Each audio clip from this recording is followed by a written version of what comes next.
Bonjour à tous et bienvenue aujourd'hui dans notre webinaire Mastéo spécial Valencia. On va vous parler de cette magnifique ville sur la côte méditerranéenne.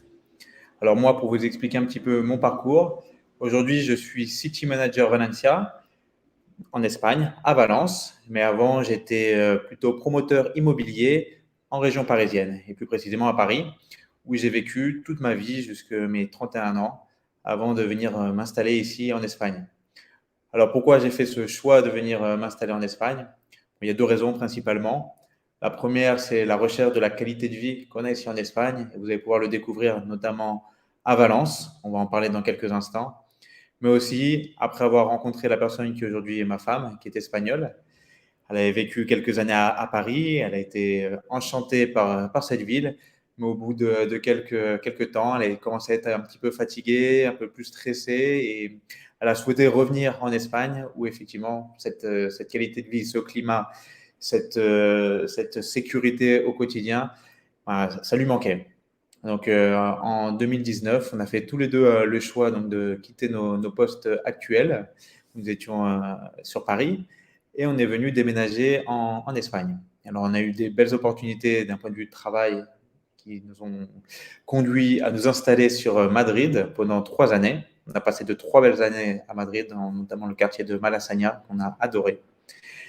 Mais ma femme est de Valence et au début, j'étais frileux pour venir sur Valence parce que, étant donné que j'ai fait toute ma vie à Paris, je voulais rejoindre une capitale, bénéficier de ce dynamisme, de cette offre culturelle et de cette énergie. Et je me disais, bah, Valence, c'est bien, mais c'est trop petit. Et cette image-là, je l'ai eue pendant un mois seulement. Parce qu'après, au quotidien, nous, on venait tous les week-ends, tous les 15 jours, on revenait sur Valence, parce que c'est très rapide de faire Madrid-Valence, c'est 1h45 en train. Donc, on revenait assez régulièrement sur Valence. Et là, j'ai vraiment pu découvrir cette charmante ville à taille humaine, qui est la troisième ville d'Espagne en termes de population, et qui jouit d'une qualité de vie, mais vraiment impressionnante. Je vais rentrer un petit peu plus dans les détails dans quelques instants. Et Madrid, c'est parfait, hein. J'ai adoré mon expérience à Madrid, ma femme également. Mais il me manquait vraiment ce petit plus qu'a la Teleta. La Teleta, comme l'appellent les Valenciens, donc c'est la communauté valencienne et la ville de Valence en particulier. C'est un petit nom chaleureux qui lui apporte à la Teleta, et c'est comme ça qu'il appelle quand ils sont en dehors de Valence. Et donc ce petit plus qu'a la Teleta, cette chaleur, ce climat, les plages, etc., c'est vraiment ce qui m'a plu dans cette ville. Aujourd'hui, je suis installé ici et je suis plus que heureux dans cette ville. Alors, je vais vous partager mon écran pour qu'on ait le support de la présentation que j'ai préparée. Alors, hop, normalement, vous voyez tout. Et on part sur notre présentation que j'ai donc intitulée Pourquoi vous allez tomber amoureux de la Teleta. Alors, l'Espagne et Valence. Valence, c'est où? Valence est sur la côte méditerranéenne, donc à l'est de l'Espagne, dans la communauté de Valence. Valence est donc la capitale de cette communauté. Valence, ça jouit d'un climat méditerranéen avec plus de 300 jours de soleil par an. Donc c'est vraiment une donnée qui est très, très, très appréciable et qui joue énormément sur le moral. Avec combiné une température de 19 degrés de moyenne, on est rarement en dessous des 10 degrés Celsius, c'est vraiment assez exceptionnel. Je me rappelle très bien ma première année ici à Valence, où j'ai complètement halluciné. J'étais venu pour Noël, j'étais venu avec de la famille également, et voilà, j'étais sur Paris, et j'arrive ici, et il fait beau. Il fait beau, le soleil est bleu. À Noël, en janvier, en février, on dîne dans les terrasses. On déjeune en terrasse à Valence. Alors bien sûr, avec un petit gilet, je ne vais pas vous dire qu'il fait 25 degrés en janvier ou en février, mais on dîne en terrasse et on mange une belle paella ici au bord de la plage. Alors petit aparté, la paella, donc c'est le plat typique de Valence. Il est originaire de Valence. Alors surtout, c'est quelque chose qui tient vraiment à cœur aux Valenciens. La paella valencienne, c'est de la viande. Et après, on a la paella avec des fruits de mer. On a la paella del señorito, comme il l'appelle, c'est le petit prince, c'est-à-dire que les fruits de mer qui sont déjà décortiqués, la paella au fruits noirs. Mais elle n'est surtout pas parler à un Valencien de paella avec du chorizo ou des petits pois. Mon beau-père en a fait l'expérience et non, mon père, pardon, en a fait l'expérience et mon beau-père était vraiment choqué en disant mais comment ça, de chorizo dans la paella, mais là, il y a un souci. Le riz, c'est vraiment quelque chose qui tient vraiment à cœur aux Valenciens. Donc, dans la paella, mais il y a d'autres sortes de riz. Il y a le riz au four, c'est un plat traditionnel également ici. Il y a le riz moelleux, donc voilà, il y a différentes façons de cuisiner le riz. Et donc, ici, en janvier, en février, bah, vous êtes à une terrasse, au bord de la plage, et vous mangez tranquillement votre paella, que ce soit par exemple un vendredi à 15 heures, parce que les horaires espagnols sont décalés, on déjeune plutôt vers 14 heures, 15 heures, et surtout le vendredi, parce qu'en Espagne, la culture, c'est d'arrêter de travailler le vendredi à 15 heures. Donc ça ne veut pas dire qu'on travaille moins cette journée-là, parce qu'on commence beaucoup plus tôt, et elle est non-stop. Donc c'est non-stop du matin, vers 8 heures du matin, jusqu'à 15 heures. Donc c'est une grosse journée costaud. Et tout le monde part en week-end vers 15 heures. Donc là, chacun part soit retourne chez lui dans Valence, soit une petite maison de campagne à 80 km de Valence. Ce dont profitent beaucoup de Valenciens, parce qu'on a des petites maisons qui sont très abordables, à 80 000 euros par exemple, à 1 heure de Valence, avec un terrain, un jardin, un peu plus dans les montagnes. Et donc ça, c'est ce que font beaucoup de Valenciens. Et donc, ce climat méditerranéen attire énormément de touristes.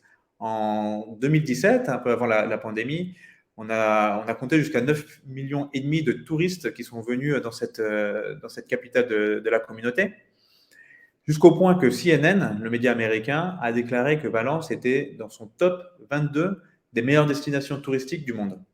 Donc c'est vraiment une publicité énorme pour Valence et qui reconnaît que toute la qualité de vie de cette ville vient apporter aux autres atouts dont bénéficie Valence, comme le prix au mètre carré qu'on abordera, et qui fait que beaucoup de monde, que ce soit les Valenciens et les étrangers, viennent s'installer ici à Valence.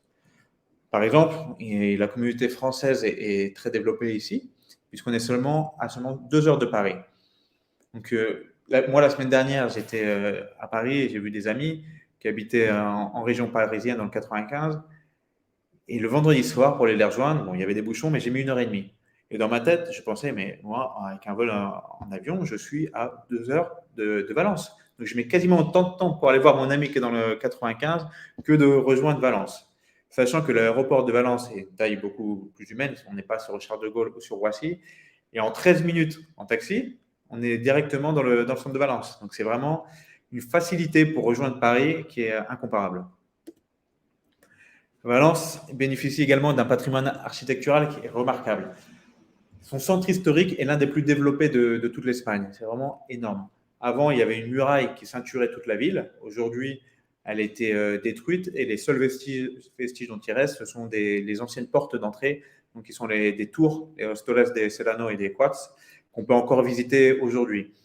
Donc on a ces tours-là, mais également de belles places, les places de la Reina, les places de la Virgen, une cathédrale, des bâtiments qui sont magnifiques comme des stations de gare, la gare du Nord, qui est vraiment avec des plafonds qui sont impressionnants. Et également un côté plus moderne avec la Cité des Arts et des Sciences. Donc cette cité-là, si vous mettez Valence sur Internet, vous tomberez tout de suite sur ces images-là avec différents bâtiments. Donc on en parlera un petit peu plus après. Et son eau bleue transparente qui attire vraiment énormément de touristes. Autre atout de la ville, donc l'art de vivre valencien, dont j'ai parlé un petit peu avant. Mais à Valence, on prend vraiment le temps de vivre et le temps de profiter, d'échanger avec les autres. Il y a un grand respect en Espagne, mais en particulier aussi à Valence, envers les anciens. On reste très souvent chez ses parents. Bon, il y a un contexte économique et un prix voilà, de salaire qui fait que peut-être on a moins la possibilité de quitter ses parents aussi vite comme on le fait en France. Mais beaucoup de gens, beaucoup d'amis par exemple, restent chez ses parents parce qu'ils sont bien chez ses parents et ils respectent cette ambiance familiale. Ils l'apprécient énormément. Donc les Valenciens, les Espagnols en général, ne sont pas forcément aussi pressés de quitter cette ambiance familiale que par exemple en France. C'est vraiment deux mentalités différentes. Et on prend le temps. On prend le temps de déjeuner, on prend le temps de se promener, on prend le temps de s'écouter les uns les autres. Et c'est vraiment cette facilité de vivre et cette écoute au quotidien qui est très, très, très appréciable. D'innombrables fêtes et traditions. Alors, Chaque communauté et chaque ville en Espagne a un petit peu ses fêtes, ses traditions et également sa réputation. Si je vous parle d'Andalousie, ben, vous allez avoir l'image des villages blancs, par exemple. À Valence, c'est réputé pour faire la fête, faire énormément la fête. Et il y a un événement qui est vraiment emblématique ici, qui s'appelle les Fallas. Alors, je vous invite à taper sur Internet Fallas et vous verrez vraiment de quoi je parle, parce que c'est dur à expliquer et de vous faire vivre cette sensation-là. Ce sont des fêtes qui préparent pendant un an. Pendant chaque quartier, pendant un an, ils vont préparer un monument ou plutôt une structure qui s'appelle la falla. Donc, c'est ce qu'on voit sur la présentation en bas à droite. Donc, cette structure est en général une critique. Donc, ça peut être une critique de la société, une critique sur la gestion des thèmes environnementaux, sur la politique ou autre. Et donc, chaque quartier, qui réunit, on va dire, 5-6 rues, a ses propres fallas, ses propres structures et il les prépare pendant un an. Et pendant le mois de mars, durant 15 jours environ, il les monte dans la rue. Donc, il les constitue. Il y a différentes catégories. La catégorie enfant, avec des fallas qui mesurent 3 mètres environ. La catégorie moyenne et les plus grandes, qui font plusieurs étages de haut, 4-5 étages. Et donc, il le monte pendant 15 jours et pendant la dernière semaine, tout Valence, mais pas seulement tout Valence, puisque toute l'Espagne, également de nombreux touristes, viennent ici pour profiter un petit peu de toute cette ambiance-là et se promener dans la ville pour apprécier toutes ces fallas. Donc, il y en a énormément, parce qu'il y a 87 quartiers dans Valence, donc il y a énormément de fallas, et c'est des promenades, et à la fin, il y a un concours, on vient voter pour les plus belles fallas. En général, la plus grande est bien entendu celle de la mairie. Et le dernier jour des fallas, qui est le 19 mars, on vient brûler ces fallas. Donc ça, c'est le jour un petit peu plus séquence émotion, parce que ce sont des structures que les Valenciens ont préparées pendant un an. C'est tout le fruit de leur travail. Ils ont dégagé, ils ont ils ont donné énormément d'énergie pour construire ces structures-là. Et le dernier jour, donc on les brûle. On les brûle, ça dure pendant 1 heure, 2 heures, etc. Donc chaque quartier en fonction des horaires. Et c'est vraiment la séquence émotion. Et il y a ce qu'on appelle les mascletas, également pendant les fallas. Donc, pour résumer, c'est des cordes avec des pétards. Mais alors, comme ça, c'est simple, mais ce n'est pas que ça. En fait, c'est chaque quartier également, à 8 heures du matin, à la Despertat. Donc, c'est un quartier, pendant 5 minutes, des pétards, à 8 heures du matin, comme son nom l'indique, pour réveiller les gens. Parce qu'on dit despertar en castillan pour le réveiller. Et la despertat, c'est du valencien, donc c'est le réveil. Et donc, à 8 heures du matin, voilà, pendant une semaine, vous allez avoir des pétards. Et ensuite, pendant les 3 semaines, vous avez la mascleta de la mairie, qui est celle-ci, est vraiment la plus impressionnante. On va regarder une vidéo juste après. Et tous les jours, à 14 heures, vous allez avoir cette mascleta. Alors, je vais cliquer sur ce lien qui nous envoie vers une vidéo YouTube. Alors, normalement, vous devez bien la voir. Donc, ça démarre calmement. Vous voyez ici, on est sur la place de la mairie. Je vais bientôt lancer la vidéo. Et ensuite, je vais accélérer et pour aller vraiment vers la fin pour apprécier l'ambiance finale. Je vous laisse apprécier.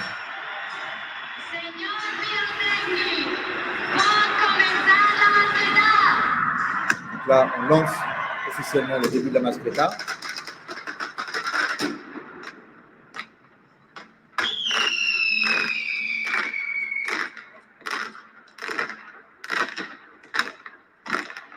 Ça démarre très calmement.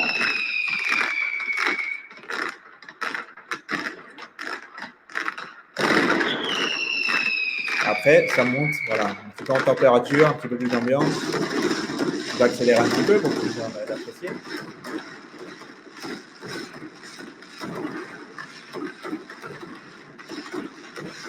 Et après, si je vais un petit peu vers la fin,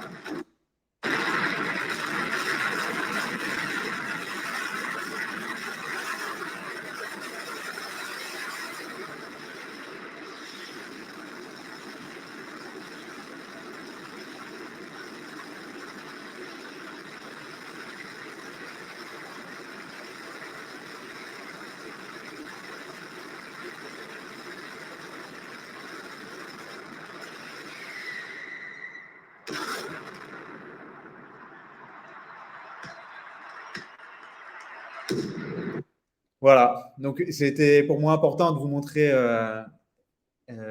cette falla avec une vidéo parce que c'est dur d'en parler. Donc, c'est vrai qu'à vivre, c'est vraiment de l'émotion. moi, j'en ai un peu les frissons, la chair de poule, parce qu'en plus, j'étais là ce jour-là, c'était en 2019, et c'est vraiment très impressionnant. Et donc, c'est énormément de pétards et c'est vraiment la fête tous les jours, surtout la dernière semaine, dans chaque coin de rue. Il y a des boîtes de nuit à cœur ouvert dans chaque coin de rue et les jeunes, les moins jeunes, viennent faire la fête pendant une semaine, tous les jours, jusqu'à 5 heures, 6 heures du matin. Ça ne s'arrête pas.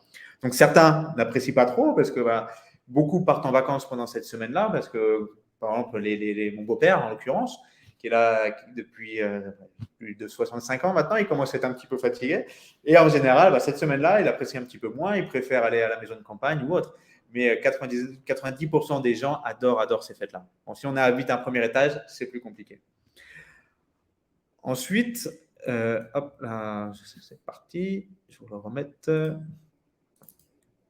Ensuite, donc, c'est une ville étudiante, puisqu'on a 80 000 étudiants à Valence. Donc, c'est une grosse ville universitaire et qui est reconnue dans toute l'Espagne et également à l'international, puisqu'on a de grosses universités d'Erasmus, avec notamment l'université de Valence et l'université polytechnique également de Valence, qui attire énormément donc, des étudiants, 80 000 chaque année, qui viennent d'Espagne et de l'étranger. Donc ça, c'est un gros atout pour Valence au niveau de la location de votre bien, parce qu'il y a la plage, il y a les touristes, mais il n'y a pas que ça. Il y a aussi beaucoup d'étudiants et c'est une des cibles principales lors de la mise en location de votre bien. Donc là, j'ai mis quelques infos également sur pas des prix, mais comment dire, voilà, des prix qu'a gagné Valence, entre guillemets. Mais par exemple, CNN, qui l'a déclaré dans les 22 meilleures destinations touristiques du monde, comme on en a parlé, mais également money.co.uk, un prestigieux comparateur de prix, qui a élu pendant 2 années consécutives, en 2020 et 2021, la ville comme la plus saine du monde, parce qu'il y a énormément de parcs verts, et c'est une ville également qui vise l'objectif zéro carbone d'ici à 2030, qui intègre une mission de l'Union européenne en ce sens. Donc on en parlera un petit peu plus des espaces verts un petit peu plus loin. Et surtout, un très beau prix, donc décerné par Internation, qui a déclaré que, enfin, c'est pas il l'a déclaré, mais en gros, il a fait voter ses 3,5 millions de membres d'expatriés dans le monde, donc c'est la plus grande communauté d'expatriés dans le monde, en leur demandant, selon vous, quelle est la meilleure ville où on peut vivre dans le monde. Et tout simplement, la ville qui a remporté ce prix-là, ces classifications, selon ces 3,5 millions d'expatriés, c'est Valence. Donc ici, sur cette slide, j'ai mis les 66 premières villes selon ces expatriés. Donc en premier, Valence. Et en deuxième, Alicante, qui est une ville qui se situe également dans la communauté de Valence, qui est un petit peu plus au sud de Valence. Et donc, on a d'autres villes. En général, l'Espagne est plutôt bien représentée, puisque dans le top 10, on a également Malaga et on a également Madrid. Donc voilà, si 3,5 millions d'expatriés de la plus grosse communauté du monde décernent Valence comme la meilleure ville où vivre dans le monde, c'est qu'il y a un véritable intérêt. Donc ça, c'est pour le côté qualité de vie. Maintenant, je vais vous parler du prix au mètre carré. Alors, il y a un paradoxe qui est assez intéressant, c'est que Valence est la 3e ville d'Espagne en termes de population, avec environ 800 000 habitants dans la capitale. Et pourtant, si on regarde le prix au mètre carré, ce n'est que la 14e ville d'Espagne, avec une moyenne d'environ 1 700 € du prix au mètre carré, selon les statistiques de TINSA. Alors, comme on peut le voir sur le graphique de gauche, Valence, c'est la courbe qui est tout en bas, qui est en vert, et donc qui est avec des prix au mètre carré qui sont bien inférieurs à d'autres prix des capitales espagnoles, bien sûr, comme Madrid ou Barcelone, mais également de Malaga, de Séville, de Saragossa. Valence a joui encore de cette absence de popularité, puisque aujourd'hui, si vous dites à un Français, je vais investir en Espagne, il va vous dire, ah bah, tu vas où? Tu vas à Madrid? Tu vas à Barcelone? Mais il ne connaît pas Valence. Et c'est vraiment une pépite, cette ville, qui est encore inconnue. Et c'est pour ça qu'aujourd'hui, son prix au mètre carré est bien inférieur au reste de l'Espagne. Aujourd'hui, petit à petit, tout le projecteur international, comme on a pu le voir avec tous les articles, les prix décernés à Valence, il s'oriente de plus en plus vers Valence.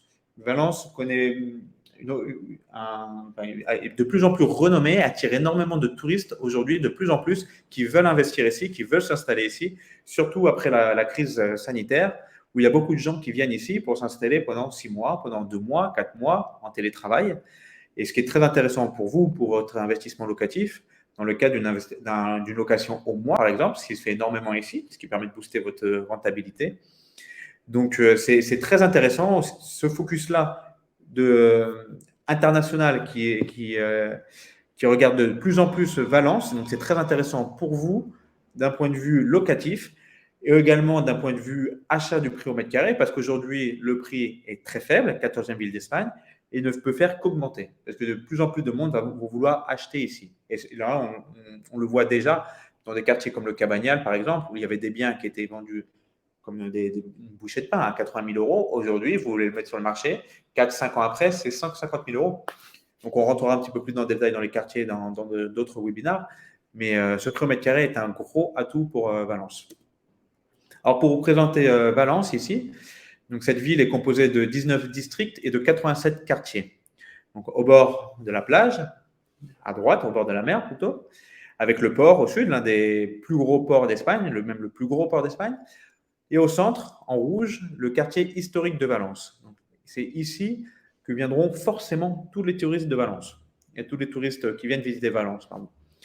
Que ce soit les étrangers et les Valenciens. Donc, si vous avez un bien qui est dans ce quartier-là, forcément, on verra le prix au mètre carré, mais plus élevé que dans d'autres quartiers, mais vous êtes sûr et certain de le louer, parce qu'un Valencien qui a un bien ici, s'il le met en ligne sur un site de location, il est loué, mais je ne vais pas vous dire instantanément, mais toutes les agences immobilières avec qui les personnes avec qui on échange nous disent, moi, quand j'ai un bien qui est dans Ciudad Vella, donc dans le centre-ville, je le mets en ligne et le téléphone, bam, bam, bam, il n'arrête pas de sonner. Et donc, dans la journée, enfin, ça dépend de votre bien, mais ils sont loués très, très, très rapidement.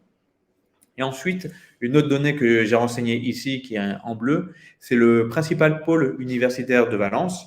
Donc, comme je vous l'ai parlé, l'Université de Valence et l'Université Polytechnique, qui sont dans cette zone-là. Donc, c'est très intéressant parce que si vous avez un bien qui est situé entre ce pôle universitaire et les plages, pour le louer, c'est l'idéal. Entre ce pôle universitaire, le centre historique, pour le louer, c'est l'idéal. Donc, voilà, c'est pour vous situer un petit peu. Ensuite, on va rentrer dans d'autres éléments qui sont très intéressants à prendre en compte pour situer votre bien, pour savoir où il est intéressant de le louer. Moi, ce que j'ai mis une priorité, ce sont les espaces verts, parce qu'aujourd'hui, on se rend compte qu'il y a beaucoup, beaucoup de monde, surtout avec la crise sanitaire que nous avons vécue, recherche ces espaces verts. Et on a de la chance, c'est qu'à Valence, il y en a énormément. Et principalement, cette immense coulée verte qui traverse Valence sur plus de 10 km. Cette coulée verte, donc ce sont les jardins du Touria. Donc, à l'origine, en fait, c'était un cours d'eau initialement. Et suite à des inondations qui ont fait énormément de morts, il était décidé de dévier ce cours d'eau. Et on a profité de tout ce canal pour le transformer en poumon vert, en véritable poumon vert de Valence. Donc une bande de plus de 10 km qui traverse Valence et que chaque personne qui vit à Valence peut rejoindre assez rapidement. Parce que comme vous pouvez le voir, ça traverse Valence et donc tout le monde est plus ou moins à 10, 15, 20 minutes de ce poumon vert. Et c'est un espace qui est énormément apprécié, surtout le week-end et les soirs, pour venir se rafraîchir, pour venir se promener avec, quand c'est mon cas, le chien, pour pouvoir le faire courir. Il y a énormément de bassins. Enfin, mon chien, c'est un golden, donc il a souvent chaud en été. Il y a des bassins, donc il adore se baigner dedans. Les enfants, il y a des parcs pour les enfants. Il y a des coins où c'est plutôt des terrains de foot. Il y a des fontaines. Enfin, c'est des fontaines. C'est vraiment un espace très, très apprécié des Valenciens. Il y a d'énormes autres parcs. Donc, on a le parc de la Cabecera plutôt à l'ouest et un nouveau parc qui est plutôt au sud, qui est le parc central, qui est intégré au quartier de Ruzafa. Donc, c'est un nouveau parc également où moi, personnellement, je vais très, très régulièrement puisque j'habite dans Ruzafa. Et c'est un parc qui est vraiment axé pour les enfants, axé pour les personnes plus âgées pour venir se rafraîchir avec des fontaines, des jeux d'eau. C'est noir d'enfants le week-end, les familles en profitent. C'est vraiment très, très agréable. Et ensuite, d'autres espaces comme le jardin botanique, les jardins del Real ou des Monforte. Et ensuite, une autre donnée que j'ai intégrée ici en violet, c'est un projet d'agrandissement du parc central. En fait, cette bande violette, et même un petit peu plus au sud, représente les actuelles voies ferrées. Et donc, ces voies ferrées, aujourd'hui, elles viennent couper légèrement Valence sur la partie sud. C'est-à-dire que pour traverser, vous devez prendre un pont ou prendre une passerelle pour aller de gauche à droite. Mais il y a un projet d'enterrement de ces voies ferrées qui vont faire que dans quelques années, toutes ces voies seront totalement enterrées et vous pourrez rejoindre la partie gauche et droite, ouest et est de Valence, sans aucun souci. Mais surtout, toutes ces voies ferrées vont être transformées une énorme coulée verte, un deuxième poumon vert dans Valence. Donc ça, c'est un projet qui est très intéressant pour vous d'un point de vue locatif et pour tout investissement immobilier. Parce qu'aujourd'hui, ce bien, il se situe en bordure de voie ferrée, donc il ne va peut-être pas être très attractif. Mais si vous pensez à une revente dans quelques années, si vous pensez à de la location dans un futur, votre bien va prendre énormément de valeur. Parce qu'aujourd'hui, des voies ferrées vont être transformées en un énorme poumon vert. Donc ça, c'est une donnée qui est très importante à prendre en compte aussi lors de votre choix de quartier dans un potentiel investissement immobilier. Le réseau universitaire, dont j'en ai parlé un petit peu avant, avec le gros pôle qui est plutôt dans l'est de Valence, mais également au centre, donc il y a une donnée très importante à prendre en compte dans un investissement locatif, parce que 80 000 étudiants, ils cherchent à se louer, ils cherchent à faire de la location soit temporale ou alors plutôt classique, de 2-3 à l'année. Et donc, c'est une donnée très importante, parce qu'un étudiant, en général, il veut se rendre rapidement à son université. À Valence, on a la chance, c'est une ville à taille humaine, et en 10-15 minutes, on y est. On rejoint son université, alors que ce soit en transport en commun ou en métro, ou à pied, pardon. C'est assez facile de se rendre dans son université. Maintenant que j'y pense, s'il y a un Valencien, vous lui dites que vous mettez plus de 25 minutes pour aller travailler, il va vous regarder il va faire les gros yeux, il va dire mais il y a un souci, comment ça se fait? Pourquoi tu mets plus de 25 minutes? Alors moi qui viens avec ma mentalité parisienne, où c'est un petit peu normal de faire 45 minutes de trajet le matin et le soir pour se rendre à son lieu de travail, ici c'est complètement hallucinant. On met en général 15 minutes pour se rendre à son lieu de travail à pied. Donc c'est vraiment un vrai atout pour Valence, cette taille humaine de la ville. Les activités touristiques, donc bien entendu le centre historique où chaque touriste viendra forcément dans ce quartier-là, mais également le bioparc qui est sur la partie ouest de la ville. C'est un zoo, c'est un immense zoo de 10 hectares. Alors j'ai eu la chance de participer au projet de rénovation du zoo de Vincennes à Paris pendant 2 années. Et avant de me rendre au bioparc pour le visiter, j'avais quelques préjugés parce que je partais sur un immense projet de Paris où on avait fait un projet qui était très innovant avec beaucoup d'ambiances qui ont été réunies dans un seul espace. Et honnêtement, j'ai été vraiment bluffé par ce bioparc parce qu'il a la chance de bénéficier d'un atout dont on n'a pas à Paris, c'est le climat. Et le climat fait qu'on peut avoir des espèces qui sont plus tropicales et que ce soit des espèces animales, mais également végétales. Et donc, moi, j'ai vraiment été stupéfait lors de ma visite. J'étais avec mes nièces, elles ont adoré. Et c'est vraiment une visite à ne pas manquer si vous venez au bioparc à Valence. Si vous allez de l'autre côté des jardins du Tulia, vous avez l'océanographique avec le plus grand aquarium d'Europe. Donc là, ici, c'est vraiment une immersion sous l'eau où vous allez profiter également de cet espace-là avec vos enfants et c'est vraiment une visite à ne pas manquer. Il y a également dans ce coin-là donc la Cité des Arts et des Sciences qui est dans les jardins de Tulia, dont je vous ai parlé un petit peu en début de la présentation, qui est à pas manquer parce que ça réunit différents bâtiments. Donc, un bâtiment qui est plutôt dédié aux sciences, un autre bâtiment plutôt au sport et au tennis en particulier, un autre bâtiment qui est le Palais de la Musique. Donc, c'est un espace où on vient se promener, on vient également faire la fête parce qu'il y a des discothèques à ciel ouvert dans ce coin-là. On vient avec ses enfants dans la journée pour profiter de cette architecture qui est assez particulière et des bassins.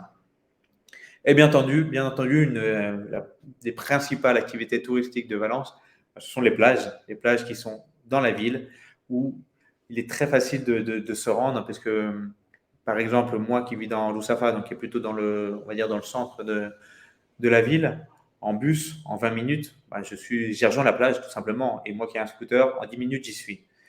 Alors, c'est très agréable pour la famille parce que quand ils viennent nous visiter, Moi, nous, on avait plutôt l'habitude de dire les plages, c'est une fois par an ou c'est une fois tous les 2 ans quand on part en vacances.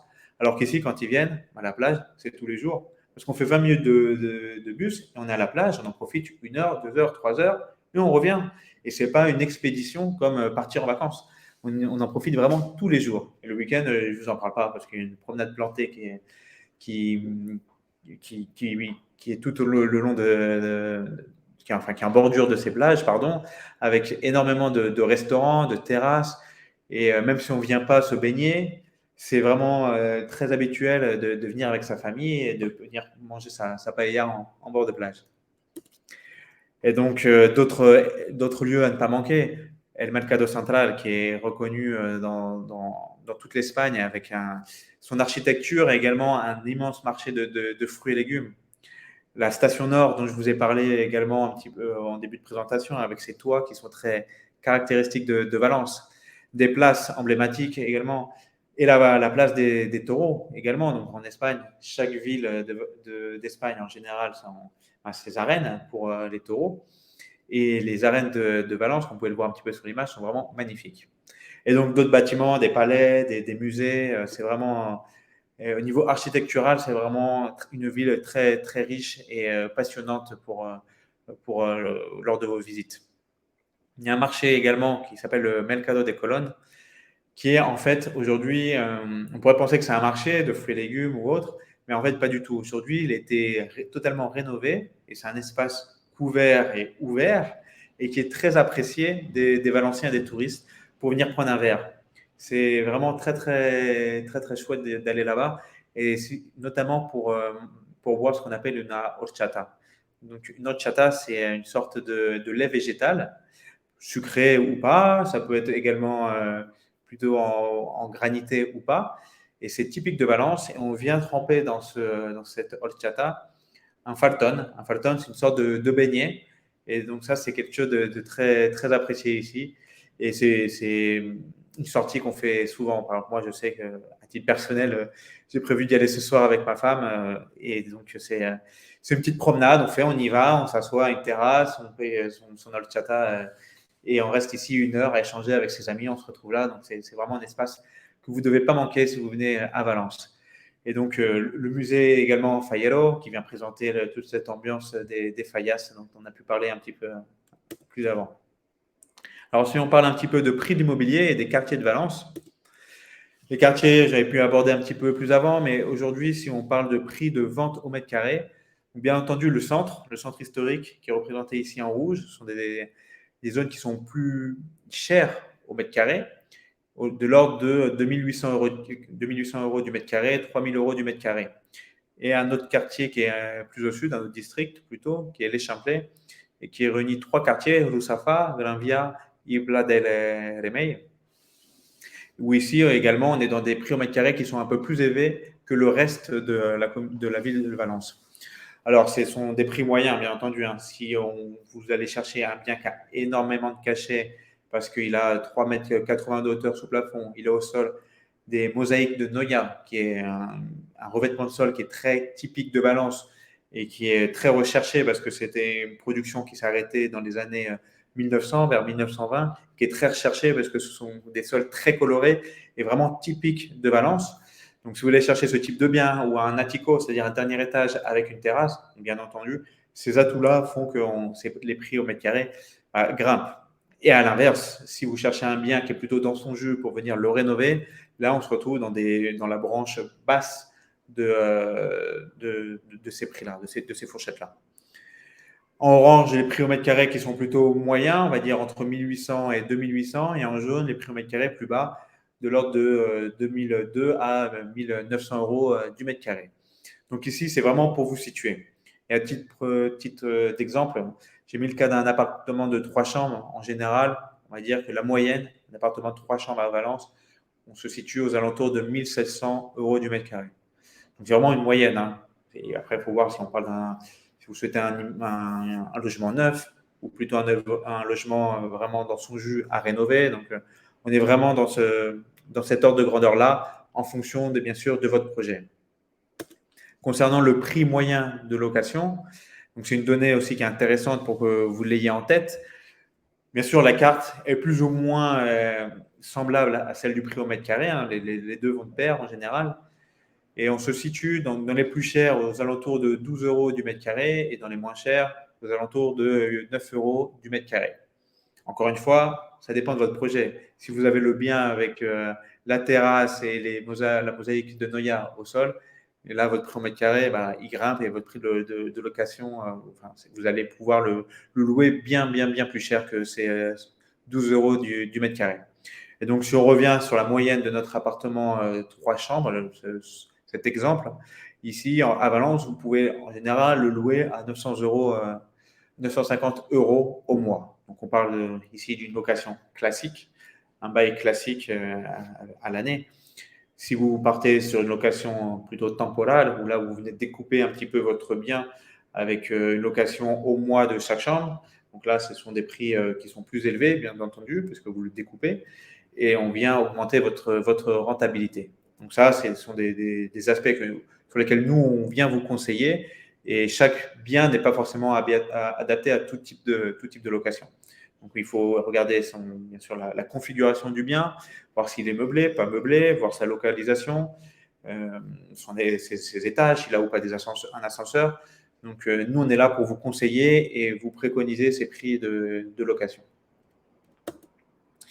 Et ensuite, j'ai voulu vous mettre quelques exemples de quartiers pour que vous ayez un petit peu une image des façades et du type de biens qu'on trouve ici. Ciudad Vella, donc le centre-ville, le cœur historique de Valence. Là, on a des rues qui sont plus étroites, un petit peu plus sinueuses, qui sont vraiment typiques de Valence, où on va retrouver des bâtiments et des immeubles avec des poutres qui sont apparentes, des sols plutôt avec peut-être de la mosaïque de Noya ou des choses comme ça. Dans Lusafa également, il y a beaucoup de ce type de biens-là. Et Lusafa a une caractéristique, c'est d'avoir des façades qui sont très colorées.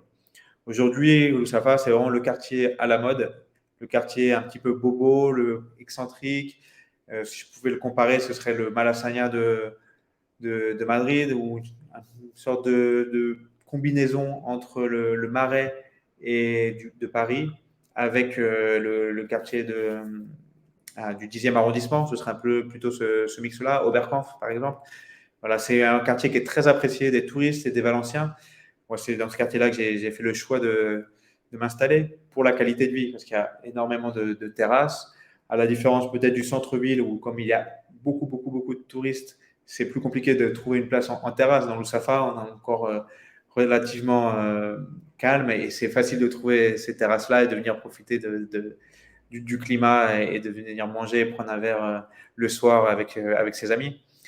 C'est un quartier vraiment que vous devez visiter si vous venez à Valence obligatoirement, et qui est très très apprécié pour sa qualité de vie.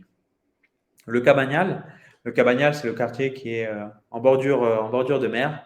C'est un quartier qui a énormément changé. Il y a quelques années, c'était encore un quartier de pêcheurs et qui a ensuite été squatté plutôt par la communauté de gitans. Et aujourd'hui, il est en véritable process de transformation. La mairie de Valence a vraiment donné les moyens de transformer ce quartier-là. Et aujourd'hui, on y retrouve à la fois des maisons qui sont encore dans des situations plutôt dégradées, qui sont vraiment à refaire, à 100% à refaire, et d'autres bâtiments, des petites maisons qui ont vraiment aujourd'hui été entièrement retapées et qui ont énormément gagné en valeur. Ils ont une prise de valeur très, très, très importante. Avant, des petites maisons, comme vous pouvez voir sur l'image du haut, elles étaient vendues une bouchée de pain. Vraiment une bouchée de pain. Peut-être 100 000 euros, 80 000 euros. Ça dépendait vraiment de son état. Vous avez une petite maison de 1, 2 étages et à refaire, totalement à refaire. Là, vous faites des travaux. Donc, ça dépend de votre projet, mais on va dire peut-être 150 000 euros de travaux. Et aujourd'hui, votre maison, elle vaut une petite fortune. On peut parler de 400 000, 500 000 euros. Donc, c'est vraiment un quartier qui a énormément changé et qui est assez contrôlé aussi par la mairie, parce que, bien entendu, comme ils sont en train de refaire tout ce quartier-là pour attirer tous les touristes et donner un peu plus de visibilité à cette ville-là, ils prennent le soin de contrôler les façades. Est-ce qu'on va mettre une façade avec de la mosaïque plutôt bleue, plutôt verte? Donc, ils regardent bien ils étudient bien tous les permis de construire, ce qui est très important également pour que les investisseurs qui viennent de l'étranger en général ne fassent pas n'importe quoi non plus. Ils veulent vraiment contrôler le développement de ce quartier-là et c'est vraiment très apprécié des Valenciens. Et ensuite, on a par exemple le quartier de Aaron Capins. Celui-ci, c'est celui qui se situait à l'ouest des voies ferrées qui vont être enterrées. Un des quartiers, puisqu'il y en a d'autres qui sont un petit peu plus au sud. Et donc, ce quartier-là va gagner énormément en valeur, ce que je vous expliquais un petit peu tout à l'heure, une fois que les voies ferrées ont été enterrées. Aujourd'hui, vous allez acheter un bien, il est pas forcément très cher, mais dans quelques années, il va prendre énormément de valeur. Et c'est un quartier qui jouit d'une vraie vie de quartier. Il est très apprécié des Valenciens parce qu'il est plutôt calme, plutôt résidentiel. Et il y a de nombreuses terrasses où on vient prendre un verre et on vient beaucoup de commerce. Donc, c'est un quartier qui est vraiment très, très, très apprécié des Valenciens. Alors, pour résumer, pour terminer un petit peu cette présentation et vous expliquer pourquoi réaliser son investissement locatif à Valencia, alors la donnée principale pour vous, parce que c'est votre projet immobilier, c'est le prix de l'immobilier. Encore une fois, c'est la 3e ville d'Espagne d'un point de vue population et la 14e ville d'Espagne d'un point de vue prix de l'immobilier. Donc ça, c'est une donnée très importante. L'atout touristique et étudiant, avec énormément de touristes et d'étudiants chaque année, 9,5 millions de touristes en 2017, 80 000 étudiants chaque année à Valence avec ces universités. Donc ça, c'est vraiment un atout qui va faire que votre bien va être loué avec une facilité impressionnante. Donc, bien sûr, ça dépendra de votre bien. Hein. Si vous vous présentez un bien qui est pas très attractif, parce que vous l'avez acheté et voilà, vous n'avez pas pris le soin de le rénover, de lui faire un petit rafraîchissement, donc du coup, ce sera plus compliqué. Et là, je vous invite à regarder également notre webinaire spécial travaux qu'on a fait sur ce sujet-là. Mais si vous avez un bien qui est attractif, qui est rénové, qui attire l'œil, qui a des belles photos, il est loué, mais vraiment très, très rapidement. Et bien entendu, ce qui est très important pour vous, pour vos locataires, c'est la qualité de vie. Vos locataires doivent être heureux, ils doivent être bien dans votre foyer, ils doivent être bien dans votre logement, vous devez être fiers de votre logement. Et pour vous, plus tard, si vous voulez venir vous installer dans la ville, c'est une donnée qui est très importante. Donc le climat, hein, pour résumer, 300 jours de soleil à l'année, 19 degrés de moyenne. Les plages, on en profite vraiment toute l'année. Et son offre gastronomique qui est vraiment très importante avec la paella, la horchata dont on a parlé, mais également le cremaet et d'autres spécialités de la ville. On mange énormément de poissons, on est en bordure de mer, donc c'est vraiment un très gros atout pour Valence. Ces espaces verts, on en a vu, la coulée verte, les prochains qui vont arriver, l'immense poumon vert avec l'enterrement des voies ferrées qui va être développé. Et une autre donnée qui est importante également, c'est l'aspect sécurité. L'aspect sécurité, parce que c'est pour moi qui suis un futur papa et qui est vraiment un point sur lequel j'ai voulu, qui était très important au niveau de choisir la ville où j'allais m'installer et surtout avec mon expérience parisienne. À Valence, on est vraiment sécure et on est vraiment content et on a hâte que ça le reste. On n'entend pas dans les infos des soucis avec je ne vais pas donner d'exemples, mais des problèmes qu'il y a dans le métro, dans certaines villes ou autres. Ici, c'est vraiment sécure. Et je sais que mon enfant, il n'aura aucune difficulté pour rejoindre le logement de mes beaux-parents qui est situé à un quart d'heure à pied. Et il ira se promener à pied. Il ira à pied. Ici, c'est vraiment une ville sécure. Et quand les jeunes viennent faire la fête le soir, etc., ils rentrent à pied chez eux. Il n'y a pas de souci. Il ne faut pas se dire qu'il faut prendre un taxi ou autre. Donc, j'insiste sur ce point de vue-là parce que c'est un point qui est très important pour vous, si vous venez vivre, mais également pour vos locataires. C'est important qu'ils se sentent bien dans cette ville-là. Donc voilà, Mastéos, pour résumer, nos 4 activités. On vous aide à dénicher votre bien, on vous aide dans tout le process, on vous accompagne jusqu'à l'achat de ce bien-là. Et ensuite, donc, il y a toute la partie, je vais arrêter le petit partage d'écran. Il y a tout le parti, bon, j'y arrive pas, donc du coup, je vais repartir sur ma présentation.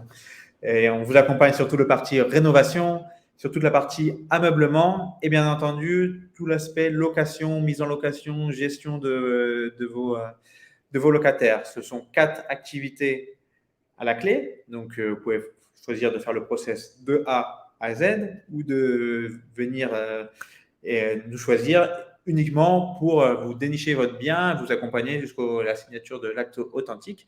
Et ensuite, parce que vous préférez le louer par vous-même, le rénover par vous-même ou venir vous installer. Donc, c'est vraiment des activités à la clé. Voilà, j'espère que cette présentation vous aura plu. Donc, Antoine Évêque, n'hésitez pas à venir me contacter, à venir m'écrire. Vous avez toutes les infos pour venir me retrouver sur le site de Mastéos. Voilà, j'espère que j'aurais pu vous apporter un petit peu plus d'infos sur Valence et que j'aurais réussi à vous faire aimer la Tereta. Merci beaucoup et à très vite dans un prochain webinaire.